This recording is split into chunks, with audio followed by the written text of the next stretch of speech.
Hi ಎಲ್ಲರಿಗೂ ನಮಸ್ಕಾರ. Welcome back to my YouTube channel Gauti lifestyle Kannada vlogs. ಇವತ್ತಿನ ವ್ಲಾಗಲ್ಲಿ ಉಡುಪಿಯಲ್ಲಿ ನಡೆದ ವಿಶ್ವಗೀತ ಪರ್ಯಾಯ ಯಾವ ರೀತಿ ಇತ್ತು ಅಂತಂದ್ಬಿಟ್ಟು ನಿಮ್ಮ ಜೊತೆ ಶೇರ್ ಮಾಡ್ಕೊಳ್ತೀನಿ. ಸ್ವಲ್ಪ ಲೇಟಾಗಿ ಶೇರ್ ಮಾಡ್ಕೊಳ್ತಿದ್ದೀನಿ, ದಯವಿಟ್ಟು ಯಾರು ತಪ್ಪಾಗಿ ಭಾವಿಸ್ಬೇಡಿ ಅಂತ ಹೇಳ್ತಾ ವ್ಲಾಗ್ನ ಕಂಟಿನ್ಯೂ ಮಾಡ್ತಾಯಿದ್ದೀನಿ. ಪರ್ಯಾಯ 2 ವರ್ಷಕ್ಕೊಂದ್ಸಲ ನಡೆಯುತ್ತೆ. ಈ ಸಲ ಅಪ್ಪ ಅಮ್ಮ ಕೂಡ ಬಂದಿದ್ದರು, ಅಪ್ಪ ಅಮ್ಮನ ಜೊತೆ ಅಜ್ಜಿಯಂದರು ಕೂಡ ಬಂದಿದ್ದರು. ಅಜ್ಜಿಯಂದರು ಅಂದರೆ ನಮ್ಮ ಅಜ್ಜಿ ಮತ್ತು ಅಜ್ಜಿ ತಂಗಿ ಚಿಕ್ಕಜ್ಜಿ ಇಬ್ಬರು ಬಂದಿದ್ದರು. ಸೊ ಅವರೆಲ್ಲ ಬಂದಿದ್ದರು. ನನಗೆ ತುಂಬಾ ಖುಷಿಯಾಗಿತ್ತು. ಅವರು ಕೂಡ ಉಡುಪಿನ ನೋಡಿಲ್ಲ, ಶ್ರೀಕೃಷ್ಣನ ದರ್ಶನ ಮಾಡಿಲ್ಲ ಅಂತ ಯಾವಾಗಲೂ ಹೇಳ್ತಾಯಿದ್ರು. ಇದು ಒಂದು ಒಳ್ಳೆ ಟೈಮ್ ಅಂತ ಅಂದ್ಬಿಟ್ಟು ಅಮ್ಮ ಕೂಡ ಅವ್ರನ್ನ ಕರ್ಕೊಂಬಂದರು. ಅಪ್ಪ ಅಮ್ಮ ಬರೋದು 6 ತಿಂಗಳಿಗೋ ಇಲ್ಲ ವರ್ಷಕ್ಕೊಂದ್ಸಲಿ ಬರ್ತಾರೆ. ಅವರು ಟೈಲರಿಂಗ್ ಶಾಪ್ ಇಟ್ಕೊಂಡಿರೋದ್ರಿಂದ ಅವರು ಯಾವಾಗಲೂ ಬರೋಕ್ಕಾಗಲ್ಲ. ಧನುರ್ಮಾಸ, ಆಷಾಢ ಇಂಥ ಟೈಮಲ್ಲಿ ಅವ್ರಿಗೆ ಬಟ್ಟೆ ಸ್ವಲ್ಪ ಸ್ಟಿಚಿಂಗ್ ಮಾಡೋದು ಕಡಿಮೆ ಇರುತ್ತಲ್ಲ, ಅಂಥ ಟೈಮಲ್ಲಿ ಮಾತ್ರ ಬರ್ತಾರೆ.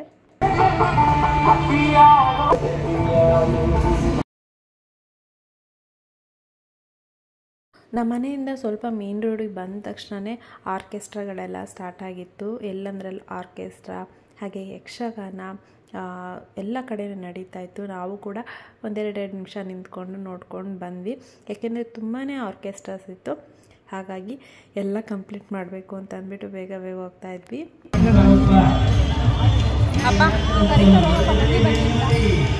ಕೊಡ್ತಾರೆ ಏನಾರು ಇದ್ದಾನೆ ಇವನು.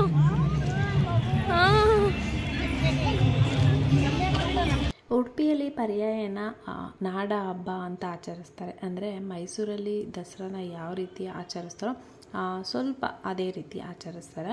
ಆದರೆ ಅಷ್ಟೊಂದು ಗ್ರ್ಯಾಂಡಾಗಿ ಅಲ್ಲ, ಸ್ವಲ್ಪ ಅದೇ ಥರ ನಾಡ ಹಬ್ಬ ಥರ ಆಚರಿಸ್ತಾರೆ.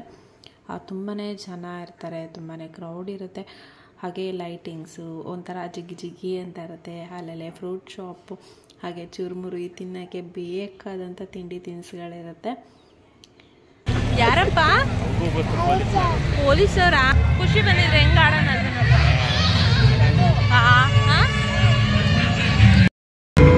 हमें इसलिए दोषी ठहराते रहे कि हम राम कर रहे हैं, हम देश की एकता कैसे कायम रखेंगे। शादी ब्याह का समान कानून हो, भले ही संविधान ಸುಫಲಿತ ಮನ್ಪ್ರೀತ್ ಮೇರೆ ಈ ವೇದಿಕೆಗೆ ಬಂದು ಬರಲ ರೀತಿಯ ಡಾನ್ಸ್ ಪರ್ಫಾರ್ಮೆನ್ಸ್ ನಿಗದಿಗೋಸ್ಕರ ಮುಂದುವರಿಯಲಿದ್ದು ವಿಶ್ವ ಗೀತ ಪರ್ಯಾಯ ಮಹೋತ್ಸವದ ಅಂಗವಾದ ಈ ವೇದಿಕೆದ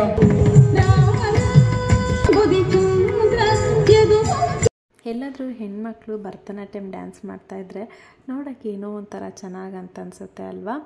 ನನ್ನ ಮಗಳಿಗೂ ಭರತನಾಟ್ಯಂ ಕ್ಲಾಸಿಗೆ ಸೇರಿಸ್ಬೇಕು ಅನ್ನೋ ಆಸೆ ತುಂಬಾ ಇದೆ.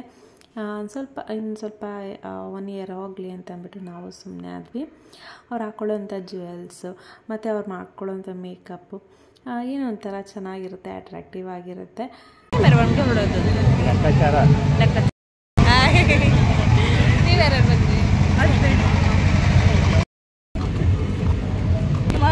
ಆಯ್ತಾಯ್ತು, ಬಾಯ್ ಬಾಯ್. ಪರ್ಯಾಯಕ್ಕೆ ಉಡುಪಿಲಿರೋ ಆಲ್ಮೋಸ್ಟ್ ಎಲ್ಲರೂ ಬಂದೇ ಬರ್ತಾರೆ. ಫುಲ್ ಪರ್ಯಾಯ ನೋಡೋಕ್ಕಾಗಲಿಲ್ಲ ಅಂದರೂ ವಿಸಿಟ್ ಮಾಡ್ಕೊಂಡು ಹೋಗೋಕ್ಕಾದರೂ ಬಂದೇ ಬರ್ತಾರೆ. ಯಾರು ತಾನೇ ಈ ಜಾತ್ರೆ ಈ ಥರ ಫಂಕ್ಷನ್ಸ್ನೆಲ್ಲ ಮಿಸ್ ಮಾಡ್ಕೊಳ್ಳೋಕ್ಕೆ ಇಷ್ಟಪಡ್ತಾರೆ ಹೇಳಿ? ಏನೋ ಒಂಥರ ಜಾತ್ರೆಗೆ ಹೋಗಿ ಬಂದರೆ ಏನೋ ಒಂಥರ ಖುಷಿ ಅಂತ ಅನಿಸುತ್ತೆ. ಹಾಗೆ ಸ್ವಾಮೀಜಿಯವ್ರನ್ನ ಮೆರವಣಿಗೆ ಕರ್ಕೊಬರ್ತಾರೆ. ಅದಕ್ಕೆ ಪಲ್ಲಕ್ಕಿ ಕೂಡ ರೆಡಿ ಮಾಡ್ತಾಯಿದ್ರು.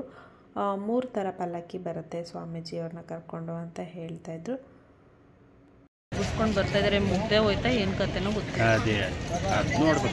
ಸರಿಗಮ್ಮಪ್ಪ ಅವು ಸುಮಾರು ಸ್ಟೇಜಸ್ ಹಾಕಿದಾರಲ್ಲಪ್ಪ, ಅವ್ರಿಗೂ ಪ್ಲೇಸ್ ಬೇಕಲ್ಲ. ಅದು ಮೇನ್ ಎಂಟ್ರೆನ್ಸ್ ಉಡುಪಿದು, ಅವ್ರಿಗೂ ಪ್ಲೇಸ್ ಬೇಕಲ್ಲ.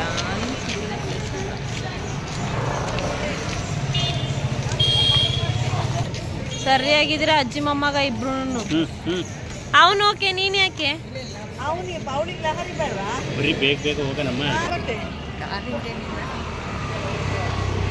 ಅಲ್ಲಿ ಕುತ್ಕೊಳ್ಳೋಣ ಬರ್ರಿ.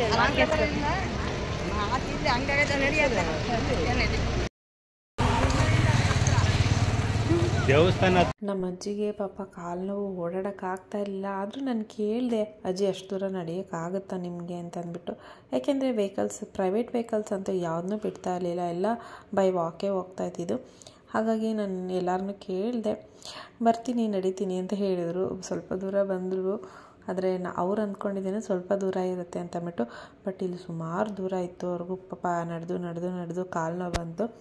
ಹಾಗಾಗಿ ಇಲ್ಲಿ ಆರ್ಕೆಸ್ಟ್ರಾ ಕೂಡ ನಡೀತಾ ಇತ್ತಲ್ಲ, ಅಲ್ಲೇ ಚೇರ್ಗಳೆಲ್ಲ ಖಾಲಿದ್ವು. ಹೋಗ್ಬಿಟ್ಟು ಸ್ವಲ್ಪ ಹೊತ್ತು ಕೂತ್ಕೊಂಡು ರೆಸ್ಟ್ ಮಾಡ್ಕೊಳ್ತಾ ಇದ್ವಿ. ಹಾಗೆ ಆರ್ಕೆಸ್ಟ್ರಾ ನೋಡಿ ಎಂಜಾಯ್ ಕೂಡ ಮಾಡಿದ್ವಿ.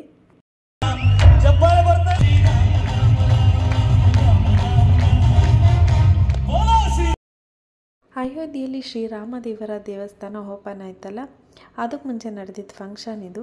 ಆವಾಗಂತೂ ಎಲ್ಲಿ ನೋಡಿದ್ರು ಶ್ರೀರಾಮನ ಜಪ ಹಾಡುಗಳು ಕೇಳಿ ಬರ್ತಾಯಿತ್ತು. ಹಾಗೆ ಹನುಮಂತ, ಬಜರಂಗಿ ಈ ಥರ ಸಾಂಗ್ಗಳ ಕೇಳಿ ಬರ್ತಾಯಿತ್ತು. ಆ ಹಾಡುಗಳನ್ನ ಕೇಳ್ತಾಯಿದ್ರು ಏನೋ ಒಂಥರ ಖುಷಿ, ನಮ್ಮಲ್ಲಿ ಏನೋ ಒಂಥರ ಉತ್ಸಾಹ ಬರ್ತಾಯಿತ್ತು. ರಾಮನ ನಾಮಕ್ಕೆ ಎಷ್ಟು ಶಕ್ತಿ ಇದೆ ಅಲ್ವಾ.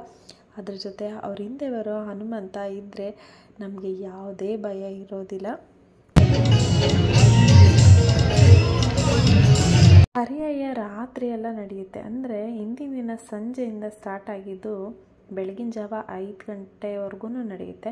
ಸ್ವಾಮೀಜಿ ಬರೋದೇ 4ರಿಂದ 5 ಗಂಟೆವರೆಗೂ ಟೈಮ್ ಆಗುತ್ತೆ. ಆ ಟೈಮಲ್ಲಿ ಅವರು ಮೆರವಣಿಗೆ ಬರೋದು.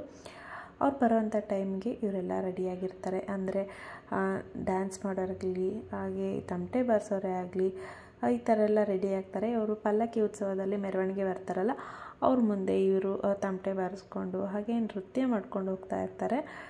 ಅವ್ರನ್ನ ಎಲ್ಲ ನೋಡೋದಕ್ಕೆ ಒಂಥರ ಚಂದ. ಪಣಕ್ಕಿಟ್ಟು ಸೋತ ಧರ್ಮರಾಜ ತನ್ನನ್ನು ಪಣಕ್ಕಿಟ್ಟು ಸೋಲುತ್ತಾನೆ.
ಬೆಳಗ್ಗೆಯಿಂದ ಟ್ರಾವೆಲ್ ಮಾಡಿಕೊಂಡು ಅವಾಗ ತಾನೇ ಬಂದರು.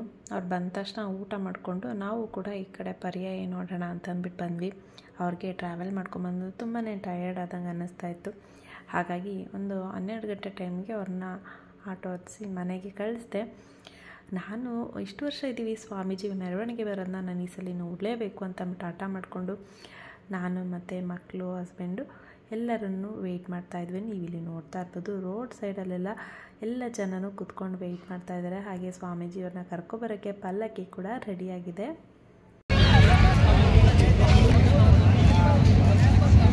ಇಲ್ಲಿಂದನೇ ಸ್ವಾಮೀಜಿಯವರ ಮೆರವಣಿಗೆ ಸ್ಟಾರ್ಟ್ ಆಗೋದು. ಇದು ಒಂಥರ ದೇವಸ್ಥಾನ, ಆದರೆ ದೇವಸ್ಥಾನ ಅಲ್ಲ, ಇಲ್ಲೇ ಅವರ ಅಧಿಕಾರ ವರ್ಗಾವಣೆ ಆಗೋದು. ಇಲ್ಲಿಂದ ಮೆರವಣಿಗೆ ಸ್ಟಾರ್ಟ್ ಆಗಿ ಕೃಷ್ಣ ಮಠದಲ್ಲಿ ಎಂಡ್ ಆಗುತ್ತೆ ಮೆರವಣಿಗೆ.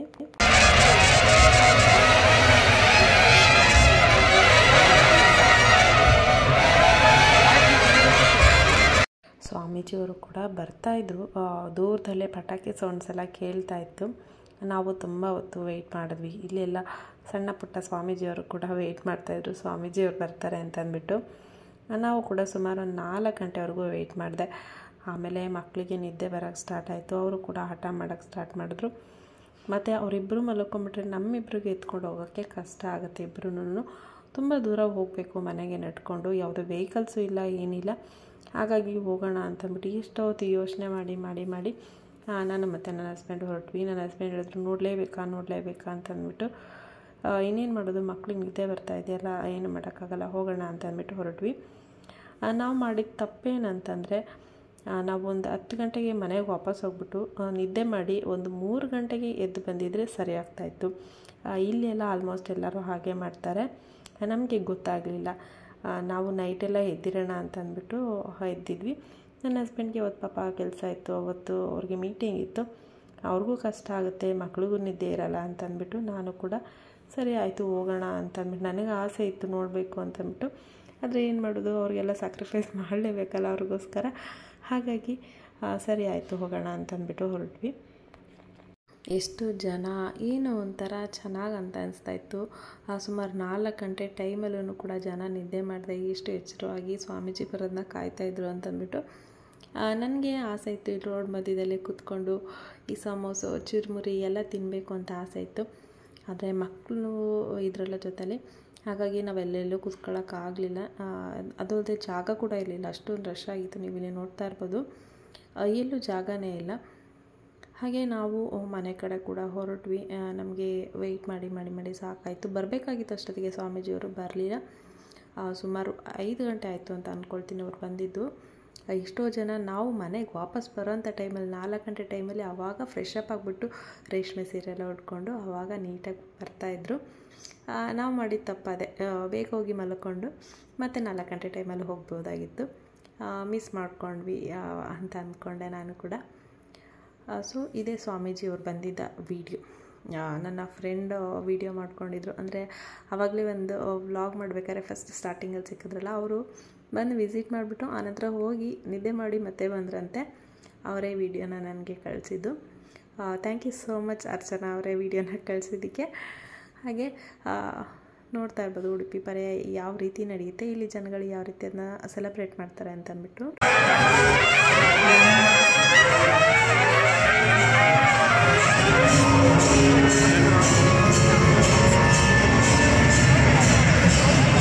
ಸ್ವಾಮೀಜಿ ಮೆರವಣಿಗೆ ಬರಬೇಕಾದ್ರೆ 3 ಪಲ್ಲಕ್ಕಿ ಬರುತ್ತೆ.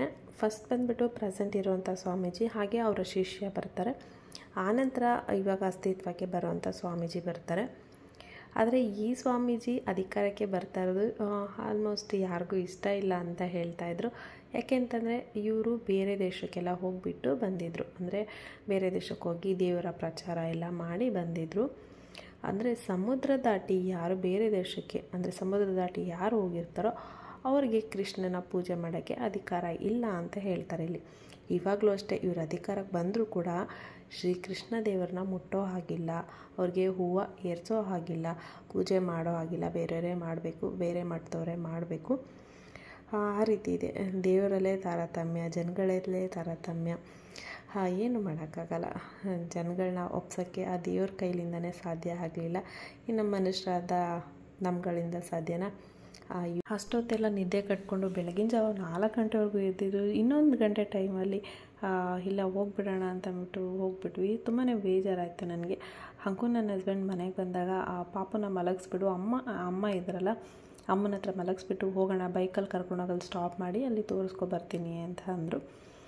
ಸರಿ ಆಯಿತು, ಮಲಗಿಸ್ಬಿಟ್ಟು ಹೋಗೋಣ ಅಂತಂದ್ಬಿಟ್ಟು ಪಾಪನ ಮಲಗಿಸ್ಬಿಟ್ಟು ನೋಡಿದ್ರೆ ನನ್ನ ಹಸ್ಬೆಂಡ್ ಕೂಡ ಮಲ್ಕೊಂಡ್ಬಿಟ್ಟಿದ್ದಾರೆ. ಪಾಪ ಬೆಳಗ್ಗೆ ಎದ್ಬಿಟ್ಟು ಅವ್ರಿಗೆ ಕೆಲ್ಸಕ್ಕೆ ಹೋಗಬೇಕು, ಅವ್ರಿಗೆ ಯಾಕೆ ಡಿಸ್ಟರ್ಬ್ ಮಾಡೋದು ಅಂತಂದ್ಬಿಟ್ಟು ನಾನು ಕೂಡ ಸುಮ್ಮನೆ ಆದೆ. ಈ ಥರ ಒಂದು ವಿಡಿಯೋ ನನ್ನ ಯೂಟ್ಯೂಬ್ ಚಾನಲಲ್ಲಿ ಇರೋದು ನನ್ನ ಲೈಫ್ ಲಾಂಗ್ ಮೆಮೊರಿ ಆಗಿರುತ್ತೆ. ನಾನು ಯಾವಾಗ ಬೇಕಾದರೂ ಇದನ್ನ ನೋಡ್ಬೋದು. ನಾನು ಉಡುಪಿಲಿದ್ದೆ, ಈ ರೀತಿಯಲ್ಲಿ ಫಂಕ್ಷನ್ಸ್ ಆಗ್ತಾಯಿತ್ತು, ನಾನು ಕೂಡ ಹೋಗಿದ್ದೆ ಅಂತಂದ್ಬಿಟ್ಟು ಒಂದು ಮೆಮೊರಿ ಆಗಿರುತ್ತೆ. ಯೂಟ್ಯೂಬ್ ಚಾನಲ್ ಸ್ಟಾರ್ಟ್ ಮಾಡಿದಾಗಲಿಂದ ಕೆಲವೊಂದು ಮೆಮೊರೀಸು ತುಂಬ ಚೆನ್ನಾಗಿ ನಾನು ಕ್ಯಾಪ್ಚರ್ ಮಾಡಿದ್ದೀನಿ ಅಂತಲೇ ಹೇಳ್ಬೋದು. ಸೊ ಪರ್ಯಾಯದ ವ್ಲಾಗ್ ಇಷ್ಟ. ಈ ಪರ್ಯಾಯದ ವ್ಲಾಗ್ ನಿಮಗೆ ಇಷ್ಟ ಆಗಿದರೆ ದಯವಿಟ್ಟು ಒಂದು ಲೈಕ್ ಮಾಡಿ. ಸಿಗ್ತೀನಿ ಮತ್ತೊಂದು ವ್ಲಾಗಲ್ಲಿ. ಅಲ್ಲಿವರೆಗೂ ಧನ್ಯವಾದಗಳು.